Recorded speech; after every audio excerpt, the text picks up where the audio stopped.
standard. Where does that put you? And I'm talking to my adults right now. You guys understand that. You can go right now and go to an interview and walk in that interview and say, guess what, I went to college, I have a Bachelor of Science degree. Guess what, the last 15 people that they interviewed, they had one just like you had one. So what's different? What's going to be different about you in that interview that wasn't different about that next person?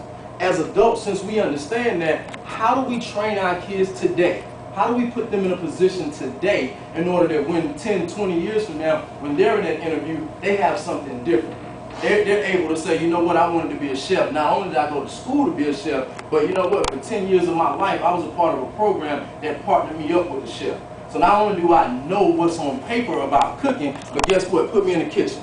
I've been there, I've done that, I can make a cake, I can do this, I can do that. Guess what, they're going to be separated. They're going to be a little bit above that next person that came in and said, yeah, I went to school to be a chef. And they said, well, you know, cook this. And they go, well, you know, I need a recipe and I need some time and I need to think. Guess what? You're going to be that much more far ahead. And to my parents, here's where you come in at.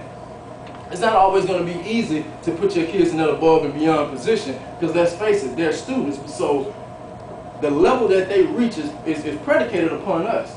Because it's Saturday right now, right? So I commend all of you guys because this is above and beyond, right? Because we could all be in bed sleeping today. We could all be relaxing. Not only that, it's pouring rain, and so y'all ain't think like me. I don't like to come outside. I woke up this morning, I was like, man, they said I had to come to this thing. Ooh, I said, is it still raining? So you gotta do something as parents. You gotta make sure that